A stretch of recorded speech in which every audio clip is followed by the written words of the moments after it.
आज अगर आधुनिकता का असर कृषि और नदी पर ही नहीं, लोगों के रहन सहन और खान पान पर भी पड़ा। यही नहीं, तकनीक में विकास के साथ बर्तनों में और खाना पकाने के तरीके में भी बदलाव हुआ। उसकी वजह यही है क्योंकि अब जो लाइफ स्टाइल हो गया है उसमें ऑफिस में बैठ के काम करना है, उसमें फिजिकल वर्क कम हो गया है। महिलाओं के लिए भी घर में जो है फिजिकल वर्क है, पर खड़े खड़े काम करती हैं। वो खड़े खड़े खाना बनाएंगी, खड़े खड़े कपड़े धोएंगी, बर्तन खड़े खड़े साफ करने, हर काम खड़े खड़े है। उठने बैठने वाला जो पहले फिजिकल वर्क होता था कि आप की रसोई नीचे की है, आप नीचे बढ़िया में बैठ के चौके में आप चौकुल लगा करके पटिया बिछा करके खाना बनाती थी, फिर बार बार उठती थी। तो वो जो उठने बैठने की उनकी जो एक्सरसाइज थी, जो उनका परिश्रम था, वो अब खत्म है।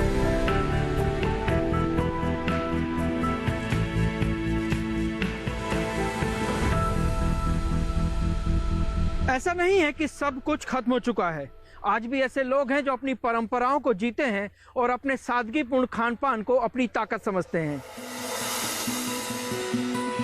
ब्रेक के बाद आपको पश्चिमी उत्तर प्रदेश के ऐसे ही सीधे सच्चे स्वाद से रूबरू कराएंगे। ब्रेक के बाद फिर एक बार आपका स्वागत है। अब हम पहुंचे हैं पश्चिमी उत्तर प्रदेश के गाजियाबाद जिले के मोरटा गांव में। मोरटा गांव जहां के लोगों ने अपनी परंपराओं को, अपने खान पान की आदतों को आज भी जीवित रखा है। पश्चिमी उत्तर प्रदेश के गांव आज भी आधुनिकता की होड़ से दूर अपने सादे जीवन को जी रहे हैं।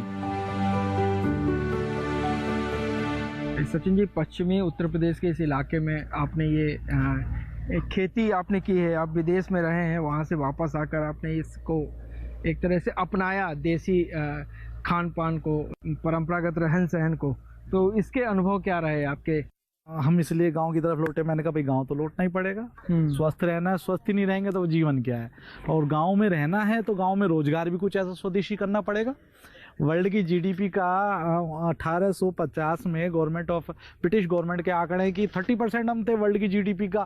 सोने की चिड़िया इसलिए था कि यहाँ के रोजगार स्वदेशी रोजगार थे, लघु उद्योग थे। अच्छा, हम आपके गांव में आए, मोरटा में जब आए तो ज्यादातर जगहों पर स्टील के, सिल्वर के बर्तन होते हैं, लेकिन आपके यहाँ आसपास हम देख रहे हैं कि ज्यादातर जगह पे मिट्टी के बर्तन या पीतल के बर्तन आप यूज करते हैं जी। तो ये बिल्कुल हमारे यहाँ गाँव में हमेशा से होता रहा है जी। लेकिन इसको कैसे बचा के रखा हुआ है, इसके क्या अनुभव रहे हैं आपके? देखिए, जब मैं गांव में लौटा तो मैंने देखा कि सब लोग बीमार हैं। एल्युमिनियम के बर्तन बहुत हार्मफुल मेटल है। तो मैंने अपने रसायन शास्त्र में हमारे यहाँ पर ट्रेडिशनल पीतल के बर्तन, राजा महाराजा सोना चांदी एक ऐसी मेटल है जिसमें कोई भी बैक्टीरिया टच करते ही सेकंडों में खत्म हो जाता है। इसलिए हमारे यहाँ पहले सोने चांदी के बर्तन होते थे। सोने चांदी का भी ऑप्शन है कि हमारे यहाँ जो पीतल के बर्तन है उसमें भी 90% सोने के तत्व होते हैं। अब सोने जैसा रंग रूप होता है पीतल का, केवल सॉफ्टनेस नहीं होती, नहीं तो वो सोने के बराबर है। तांबे चांदी के बर्तनों में खाना खाने से हमारे वाइब्रेशन से हमारी हीलिंग हो जाती है। खेती को लेकर और यहाँ क्या छोटे छोटे प्रयोग, आप सब्जियां उगा रहे हैं जी, कई चीजें कर रहे हैं, इनके बारे में थोड़ा सा बताइए। कि हम जैसे मैंने बताया कि जब गांव में लौटना है तो रोजगार भी डेवलप करना पड़ेगा।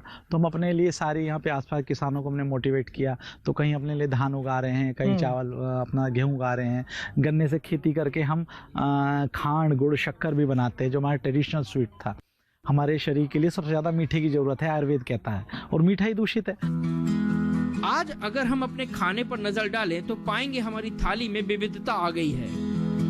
दाल, चावल, रोटी के साथ कई तरह की सब्जियां मौजूद रहती हैं। इनमें बेमौसम पैदा की जाने वाली सब्जियां भी शामिल होती हैं। तकनीक का उपयोग इस कदर बढ़ा है कि सर्दी में आम और तरबूज और गर्मियों में गाजर, मटर मिल जाता है। इसके अलावा हमारी थाली में दही या रायते के साथ कुछ मीठा भी होता है। बाकी पापड़, अचार, चटनी तो है ही। अपनी भरी पूरी थाली देखकर यह विचार आना स्वाभाविक है कि हम संतुलित भोजन कर रहे हैं। लेकिन खाना बनाने से लेकर उसे खाने तक की सारी प्रक्रिया में हम सिर्फ पेट भर रहे होते हैं। अब हमारा ध्यान सादगीपूर्ण खाना और उसकी पौष्टिकता से हटकर उसकी विविधता पर आ गया है। देखिए, वेस्टर्न कल्चर में तो सब कुछ ही आपको पता है, सब कुछ ही बदल चुका है। खाना बनाने से लेकर खाने तक का सब कुछ बदल चुका है। लेकिन हम लोगों ने जो है दोबारा से उसको प्रोसेस को लेकर आए हैं।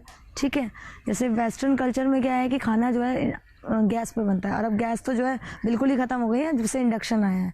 इंडक्शन ने तो बेड़ा गर्क कर दिया है।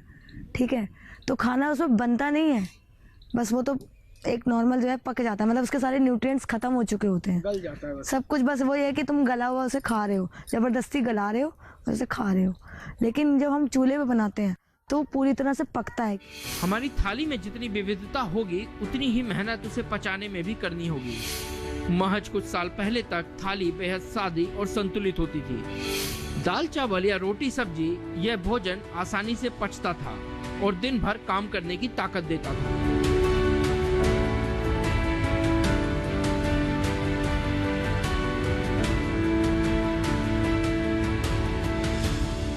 सादा भोजन पचाने में बहुत सरल रहता है और शरीर को बहुत मशक्कत नहीं करनी पड़ती, लीवर को बहुत एफर्ट नहीं करनी पड़ती उसको पचाने में। अच्छा, रोज ही रोज एक खाना मिलता है। जब हमें रोज एक काम किया करने को दिया जाएगा तो उस काम में जैसे हमारा परफेक्शन बढ़ेगा तो वैसे ही लीवर का भी बढ़ेगा, उसको भी आसानी रहेगी। रोज एक ही प्रकृति का खाना जा रहा है पेट में, वो आसानी से पचाएगा, उससे आदत हो जाती है उसको पचाने की। और जो खाना पचेगा वो शरीर को ताकत तो देगा ही। ये वैरायटी का जो आजकल का भोजन है वो पचता नहीं है और ताकत नहीं दे पाता। पचेगा नहीं तो ताकत नहीं मिलता। सादे खाने या महज दाल रोटी खाने को लेकर लोगों का मानना होता है कि अभाव की वजह से सिर्फ दाल रोटी खाई जा रही है, यानी भरी हुई थाली संपन्नता का प्रतीक है। वहीं सादी थाली अभाव को दर्शाती है।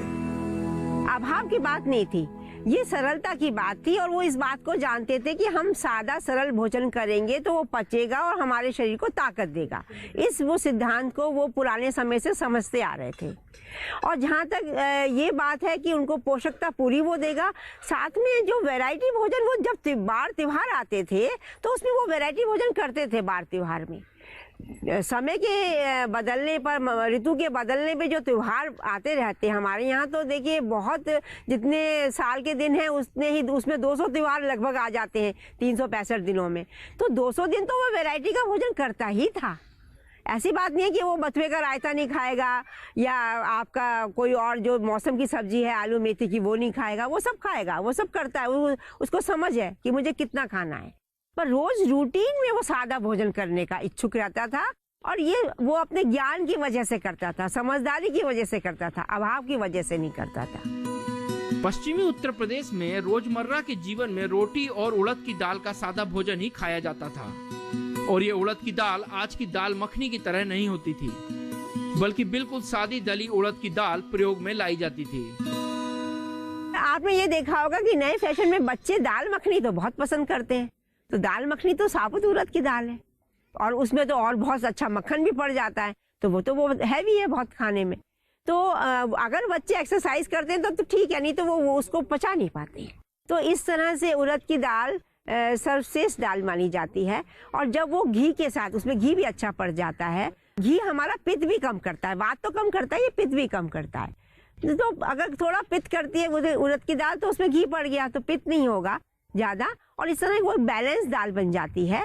तो वो दाल सबसे पाचन में बहुत सरल है और ताकत देने वाली है। क्योंकि हमारा आम नागरिक यहाँ देखिए या तो कारीगर है या किसान है, तो उसको ताकत की जरूरत है। वो फिजिकल वर्क करता था। आजकल का जमाना बदल गया कि फिजिकल वर्क कम हो गया, लेकिन पहले तो फिजिकल वर्क बहुत था, तो उनको ताकत की चीज चाहिए थी खाने के लिए, इसलिए उड़द की दाल जरूरी थी खानी। इस क्षेत्र की जलवायु और मिट्टी उड़द की दाल की पैदावार के लिए उपयोगी मानी जाती है। उड़द की खेती के लिए नम और गर्म मौसम की जरूरत होती है। इसकी फसल 43 डिग्री तक तापमान सहन कर लेती है। हल्की रेतीली दोमट या मध्यम प्रकार की भूमि इसके विकास के लिए बेहतर मानी जाती है और ये सभी शर्तें पश्चिमी उत्तर प्रदेश की खूबी हैं। लेकिन धीरे धीरे यहाँ पर दलहन की फसल की जगह दूसरी फसलों ने ले ली और मोटे अनाज की तरह ही दलहन भी गायब होती गई। लेकिन यहाँ के लोगों के खाने में आज भी उड़द की दाल एक अहम स्थान रखती है।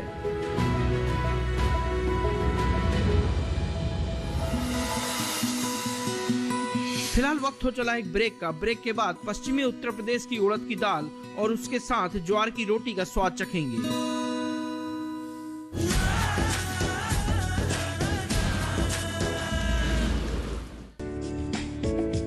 ये कामयाबी है अन्नदाता की।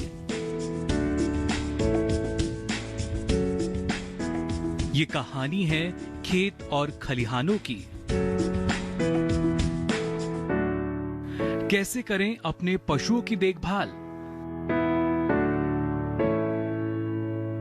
जानिए गांव-गांव के किसानों का हाल। देखिए गांव किसान, सोमवार से शुक्रवार दोपहर 12 बजे सिर्फ डीडी किसान पर।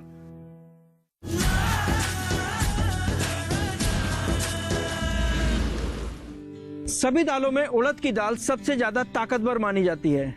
मेट्रो सिटी के युवा जहां मसल बनाने के लिए प्रोटीन सप्लीमेंट की ओर भागते हैं, पश्चिमी उत्तर प्रदेश के लोग उड़द दाल का सेवन करते हैं। आज हमारे साथ शारदा जी हैं जो हमारे लिए ज्वार की रोटी पकाएंगी, उड़द दाल बनाएंगी और साथ में होगी गाजर और हरी मेथी की सब्जी। तो आइए शुरू करते हैं। चूल्हा जल चुका है, इस पर हमने मिट्टी का घड़ा चढ़ाया है। तो सबसे पहले हम उड़द की दाल पका रहे हैं जी। तो क्या करेंगे उसमें? पहले हम पानी डालेंगे, पानी तेज गर्म होने के बाद फिर हम दाल डालेंगे। अभी पहले इसमें पानी उबलेगा जी। ठीक है। पानी हमारा अच्छी तरह उबल चुका है, तो शारदा जी अब दाल डालेंगे जी। दाल इसमें डालेंगे। ये कुकर में जो दाल उबालते हैं वो बिल्कुल वेस्ट ही होती है। हम घड़े में दाल उबालते हैं, बहुत अच्छी होती है और टेस्टी होती है। ये लीवर के लिए भी बहुत लाभदायक होती है। शहरी व्यस्तताओं के कारण कुकर का उपयोग होता है, लेकिन यहाँ शारदा जी मिट्टी के घड़े में उड़द की दाल को पका रही हैं। इसको पकने में समय जरूर लगेगा, लेकिन इसका सौंधापन बता रहा है कि आज का स्वाद कुछ अलग होने वाला है।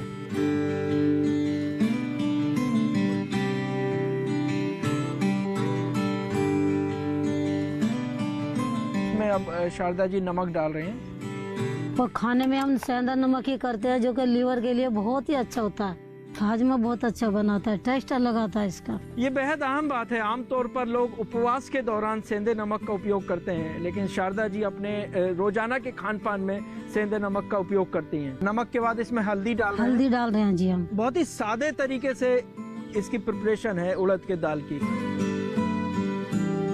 दाल बनने के टाइम हम अदरक भी डालते हैं, जिससे कि उसमें मिक्स हो जाता है और खाने में बहुत टेस्ट आता है। थोड़ा दाल को उबालते समय ही डालते हैं।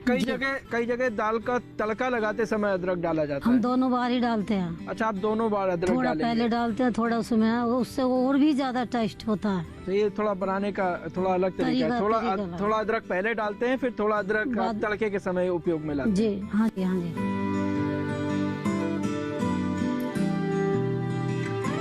उसके बाद थोड़ा हरी मिर्च भी डालते हैं।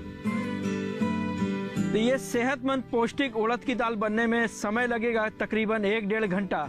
तब तक हम ज्वार की रोटी की तैयारी कर लेते हैं।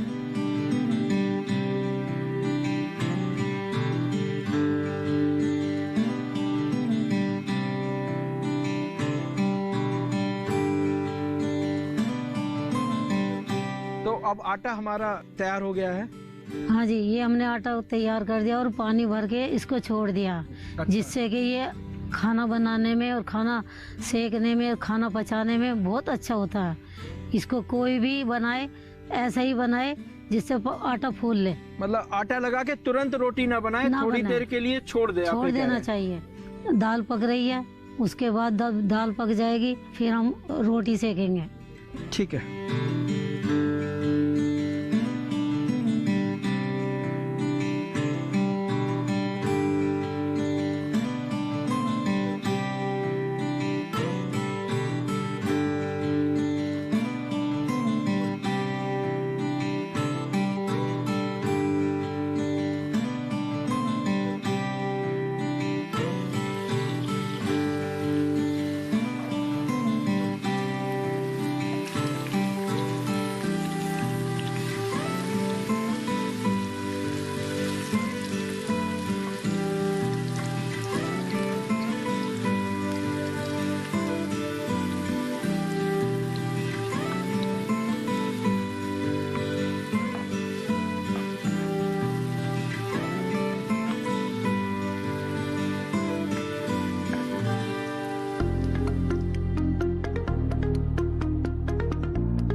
दाल रोटी में वाकई वो सादापन है जो बताता है कि आखिर क्यों किसी गीतकार ने लिखा था की दाल रोटी खाओ और प्रभु के गुण गाओ। आइए अब जरा इस दाल और रोटी के गुणों से भी आपको रूबरू करा देते हैं।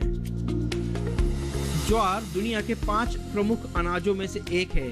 इसे सुपर फूड की श्रेणी में रखा जाता है। ज्वार की रोटी फाइबर से भरपूर होती है। इसमें ग्लूटेन नहीं पाया जाता और ये मधुमेह, उच्च रक्तचाप में फायदेमंद होती है। ये कोलेस्ट्रॉल को कम करती है और इसमें मैग्नीशियम और आयरन भी प्रचुर मात्रा में पाया जाता है। उड़द की दाल। 1 कप पकी हुई उड़द की दाल आपकी 70% फोलिक एसिड की दैनिक जरूरतों को पूरा करती है। फोलिक एसिड शरीर में नई कोशिकाओं, विशेष रूप से लाल रक्त कोशिकाओं के उत्पादन और रखरखाव में मदद करती है। फास्फोरस से भरपूर होने के कारण ये कैल्शियम के साथ मिलकर हमारी हड्डियों का निर्माण करती है। इसमें भरपूर मात्रा में फाइबर पाया जाता है।